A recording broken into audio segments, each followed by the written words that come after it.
You're watching The Source on CNN Philippines today on the program. The government hopes to mend ties with Kuwait. We assure everyone that the Philippine government will remain guided by the national interest in seeking solutions that would be beneficial to all concerned. And a Senate panel releases a contested report on the Dengbaksha controversy. Aquino is responsible because he had caused the purchase of Dengbaksha and in the process caused irreversible damage, possibly death to children. All before a possible change in Senate leadership. Kung meron silang agreement, standing agreement, then we will all respect the agreement and we will vote according to what has been agreed upon. Also on World Red Cross Red Crescent Day, here's how the organization helps save Filipino lives. Senator Richard Gordon joins us live. And later, hashtag summer goals. Why don't you add Hong Kong to your travel list? That's for today's In Focus.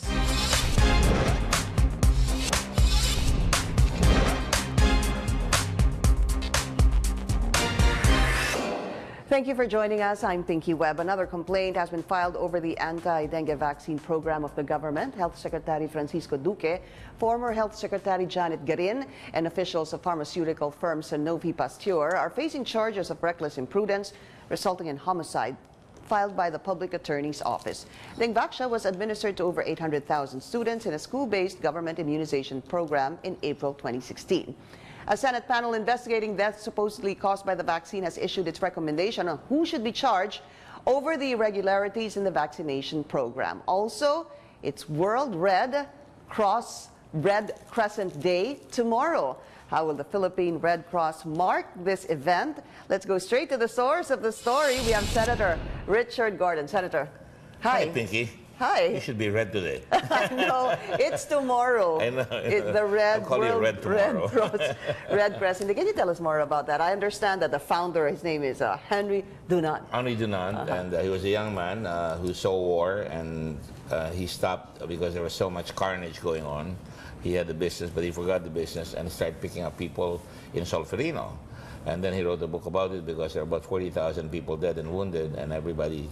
He caught the imagination of the whole world, and they decided to form what they call the International Committee of the Red Cross. It's called the Committee of Five in 1883. Wow. In 1884, it became signed. It was signed by the whole Red Cross Red Crescent movement, and so today we're over 172 years old or something like that. Yeah. And he would have been.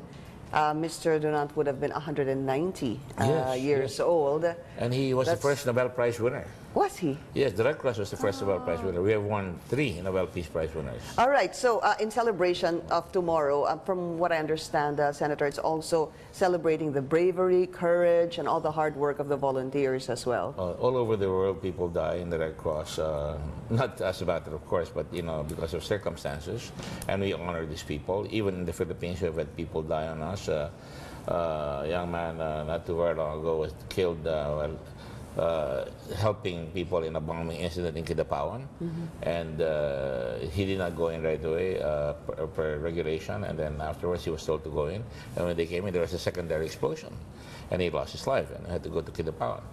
But there are many people who also work. He's a Red Cross volunteer. Yeah, Red Cross volunteer, and not even paid, like me, I'm not paid. So we have over 2 million of that in the country, and all over the world, there are so many. It's become a worldwide movement that you can see in Syria, in Iraq, everywhere. In Afghanistan, people are kidnapped. Remember, in 2009, I had to not negotiate with the Abu Sayyaf to get our people out. And then in 2000, I had to bring down 23 people together with Alan Kahukom in Basilan. I was there, and we brought them down. So sometimes when tragedy strikes, you have to be there. And a lot of our people are always first, always ready, always there. And it's really assistance to people who need it. Let's talk about there's a website and there's an app, Senator, Virtual Volunteer.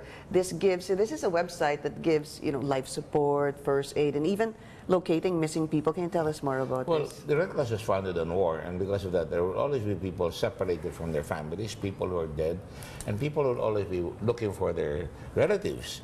So the Red Cross, if you go to the Geneva headquarters in ICRC, you find millions of people who were lost during the wars, and you can practically rifle through them, and we find people who are lost. And even here in this country, people leave their families and they're not seen for 40 years. It's it's a tear-jerking moment when you see people reunited and find out, I have a son.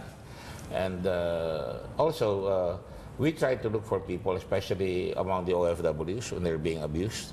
We try to get in touch with them, try to contact our counterparts in other countries, particularly in the Middle East, so that they can be assisted.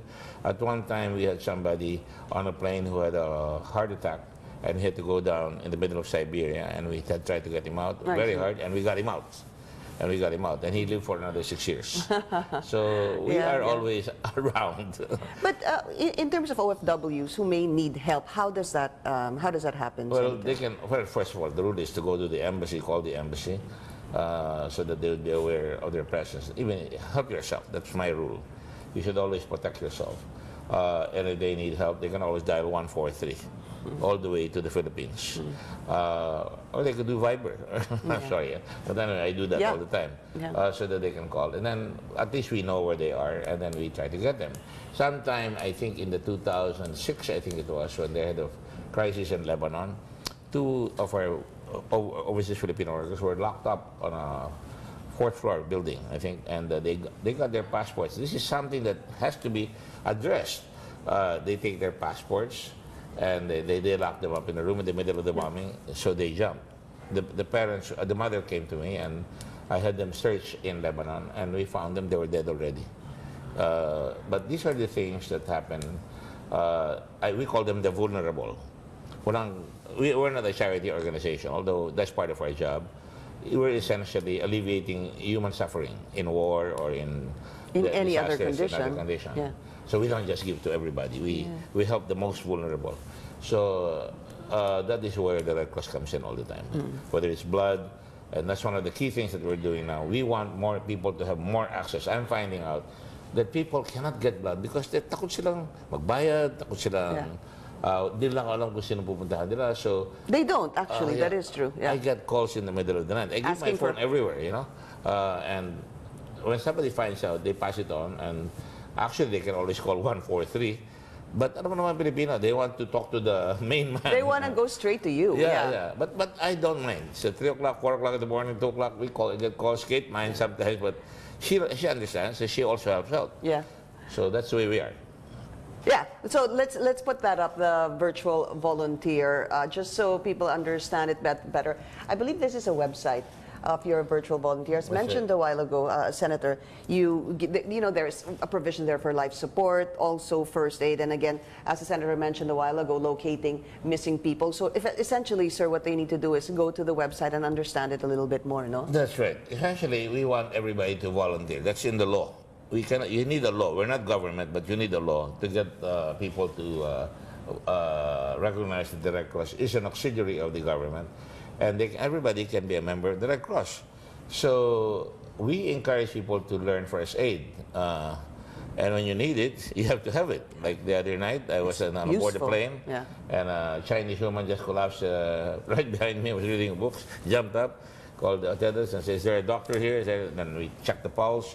And, I said, turn him over, lift him up so she can get some air. And if you didn't know that, she could die of asphyxiation or something else. Yeah.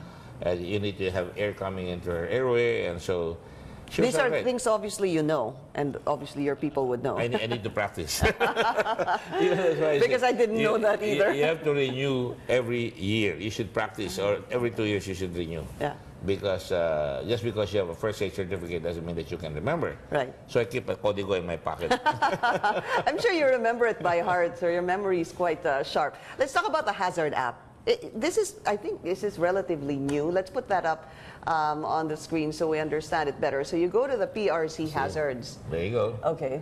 And to show you how to be prepared. And you need to predict what the hazard will be. It could be a typhoon, a tsunami. Yeah. And so you should have all the time. Is it on your phone? It has to be on your phone. And you have to have a whistle. You should have a whistle. If you don't have one, get one, or you can get one from the Red Cross, so that you can warn others of an impending disaster. There's an earthquake. wake everybody up. You know, in Bukidnon, in Cagayan de Oro, when there was a big wash of water that came down cascading from the mountains, there was a counselor who was a member of the Red Cross. He whistled, and he got everybody out, and he saved a lot of lives. But a lot of people still died. So this app will tell you what to do in case of a typhoon, in case of a tsunami, in case of an earthquake, and even an earthquake. Things like, bring your precious possessions. No, you bring your medicine, you bring your people first. And you have to have a game plan. You have to tell your kamag-anak, dito tayo magkita kung may earthquake, para hindi tayo maghahanapan. Yeah, people always say that. In fact, there's supposed to be a location in the event that the big one happens because, sir, sometimes the problem is we always try to prepare for it, and as the years pass and nothing happens, we kind of forget. But that's essentially one of the important things, to have a place in the event may mangyari pa with the family kung saan kayo magkikita. Yes, and we practice what we preach. When you go to the Red Cross, we have an operation center, command and control center, where all the doctors in the country are there. Yeah. All the nurses are there. And all the hospitals are there. And so what happens? And so we mobilize our people when we go there. We pick up doctors if we need more doctors. We can provide a tent right away. We immediately have MOUs with public hospitals so we can come in. How much blood do you need? Every morning we get the blood report in the morning, and in the evening before I sleep, I have to know how much blood we have. Yeah. So these are things that people take for granted, but when you need it, you gotta have it. Yeah. As we even bought a ship. Yeah, you told me about that. Yeah. So, and I just came back from Israel and Finland, and they are the only ones that can give blood. In this country, the Red Cross serves 52% of the blood. Really? The most number of blood is provided by the Red Cross. The rest is provided by hospitals and the government. Yeah. But most of the time they call us. Red Cross talaga. Yes, Red Cross. All right, what can we expect tomorrow during the, anniversary? We don't expect, we have celebrations of the day, we talk about it, but in reality, we keep people on their toes. You can celebrate, we have that tendency. It's a crisis-oriented society. May task force tayo agad. No, you have to live it. It's a culture.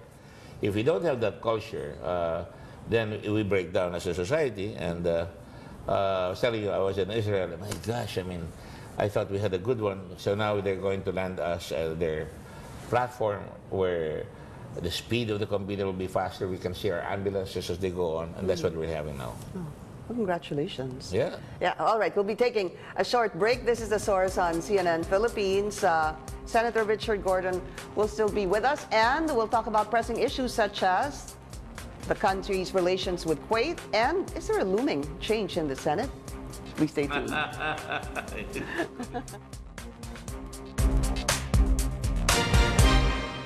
You're watching The Source on CNN Philippines. Our guest today, Senator Richard Gordon. Before we talk about politics, just want to bring this in, sir. You were talking about the blood that you are able to give out freely, free to indigents. Right.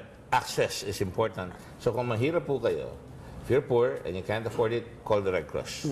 If you have had a catastrophic illness, hindi wala na kayo ibubugan, naubos na yung pera sa doktor, naubos na yung pera sa operation, if you need blood, we will provide you with blood. How do they prove that? Hindi kami makulit eh. We just say, talagang we look at... just a little bit of interview? Barangay, there's an interview. We have social services to do that. But in an emergency, you don't account. You can do that later. All right, so now let's talk about politics, sir. We have about 5 minutes left. Lacson, Senator Ping Lacson said he confronted you in the lounge because of your, It's a pretty strong word.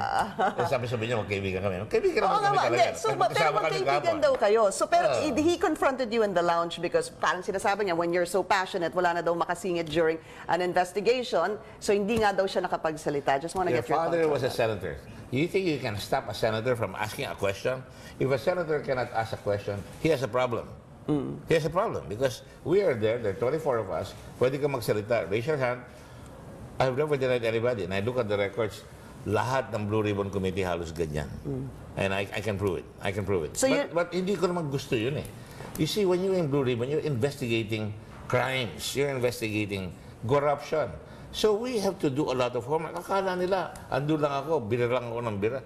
We have a timeline. We introduced a timeline. And because of that, a lot of people are now in jail. You know those guys in immigration. We even got the video. We caught them. And now Paildon is going to be held there. going to be accountable for that. They're now reinvestigating As the per the fertilizer. ombudsman, We yeah. all investigated these things. Yeah. I mean, this is not a sleepover, you know. Yeah, but I Yeah. guess what I guess he's saying, I would have to condense it. It's like it's a one-man show by you. So how do you intend to move I'm just forward? violent that, you know. Sorry, sir. To me, I don't think I step on any senator. They have the right to speak up, you know.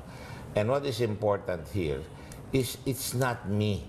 It is the object of the investigation. 830,000 people have been inoculated with this.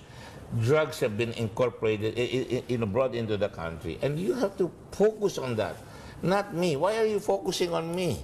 You know, He's focusing on you because he said he can't talk. Lacson, you Diba? cannot talk. Well, that's what he said. He said he sat there, and then you promised him during the next hearing that you would make him speak, and then he wasn't able to speak again, so hindi na daw siya don't think nag-attend, so. sir. I keep my promises. You know me, Pinky. I keep my promises, and I don't have to promise anybody. All you have to do is raise your hand. Okay. And if you're in point, you can speak as much as you want. So is everything good between you and Senator Ping? Yeah, we were together in the wedding yesterday, in the wedding of Senator Ronald Sansan. And, you know, we were smiling. You know, ganyan naman ang mga politiko. They, you know, that's why they call it politics, you know. So it's not just politics between you and Senator Lacson? I don't know. I hold my friends close to me. Is he your friend? Yeah, yeah. Yeah, okay, very good. All right. Sir, Kuwait, because I need to get your thoughts really on this. What happened, the rescue, the video. First, may problema tayo sa Middle East. Accept that. Second, we must do something about it. We must assert ourselves properly into accordance with the Vienna Convention, diplomatic practice, Yeah. and we have the right to protect our people. Now, So what are you saying? It was right that we... it's right to protect our people, but it's not right to abuse the courtesies given to us, the customs that have been provided under the Geneva Convention, the way we should do it, and we should not have published it. That Okay. was an error. That's a forgivable error. It happened. People get excited. They help somebody. Yeah. Kung magkamali yan, I'm not gonna make a federal case out of it. Cayetano did the right thing. He apologized right away. And, well, excuse me, the Kuwaiti people, I've been very vocal there as well. In fact, they helped the Red Cross, but it's not going to stop me from criticizing them over the treatment of... when you take a passport from a domestic worker, you are making her vulnerable. Yeah. If she runs, she's even more vulnerable. Why? Because they have this policy that if you run, you're practically stateless, you don't have a passport, and you won't be you will not be allowed out. They have this policy. I forget the name right now. But to my mind, I think we did the right thing there. Wrong lang yung talagang pinublish, but that is a forgivable error. I mean, they have egg all over their face, but it's not going to kill the country. Do you plan to have this investigated in the Senate, sir? No. The Foreign Affairs can do that. I think Senator Cayetano is capable enough to handle this himself. I mean, he's a lawyer. I mean, he knows. And, you know, we all learn by our mistakes. That's why God never learns. But moving forward, with so many people still are OFWs there, let's look at the hundreds of thousands or some already coming home. And of course, of the positive development by Kuwait saying that they want good relations, to foster good relations with the I Philippines. commented on that. Yeah. And I was the first one to say, hey, I remember because when they were attacked by Iraq, I was on television and I condemned it right away. Senator Shahani was with me at the time. Yeah. And the Iraqi ambassador was there, and he was the minister at the time because there was no ambassador. And I scolded him there, and I said, you cannot do that. This is a modern time. You cannot just attack the fascist country. In the same manner that they cannot just attack people.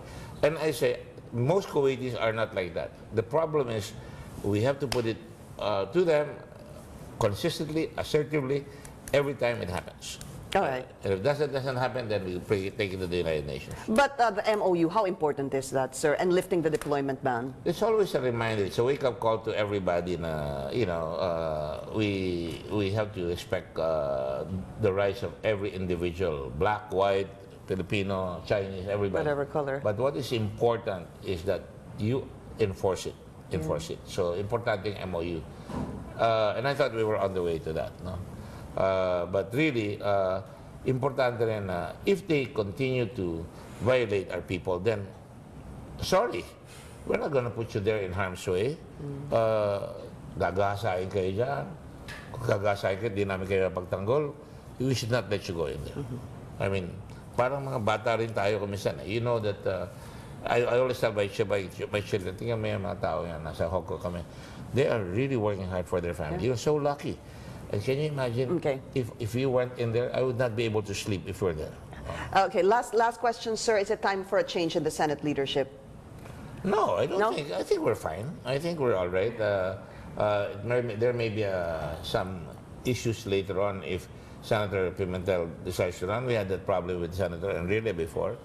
But, don't change anything if it ain't broken. As far as I'm concerned. But how about eventually, sir? Because it's quite obvious that Senator Gonzales once said, when you become Senate President... Who's this, Senator Neptali? Neptali. I have it in my... I keep things like my oath of office. I keep things like that statement made by Senator Gonzales a long time ago. When you get elected, be prepared. Your others, what? Your other allies, so-called, may stab you in the back for the Senate presidency. It doesn't last long. It doesn't last long. Everything is in transition. Sic transit gloria mundi. Yeah. You know, when the Roman conquistador goes into somebody out there, you know, everything is temporary. But do you have a problem in the event that it's Senator Tito Soto who becomes... Tito Soto is a good friend of mine. He's a very good... No, it's not out of friendship shape. He's been there in the Senate for a long time. He's as old as dirt. So no but he's a problem good man. with He's a it. good man. Very good man. But you would rather have Senator Pimentel No, stay no, on? it's not whether I'd rather be. It's a collegial body. People can ask for a change. I can say no. They can say yes. I can, I can change But my you mind. say no for now. For now, I yeah. don't see the need for it. We're going to obviously talk about it in the future, but we'll be there. Senator Richard Gordon, sir, we've run out of time. Thank you. Thank you. Thank you so much. Always so good to much. have you. Thank you for joining us here on The Source. I'm Pinky Webb. You're watching CNN Philippines.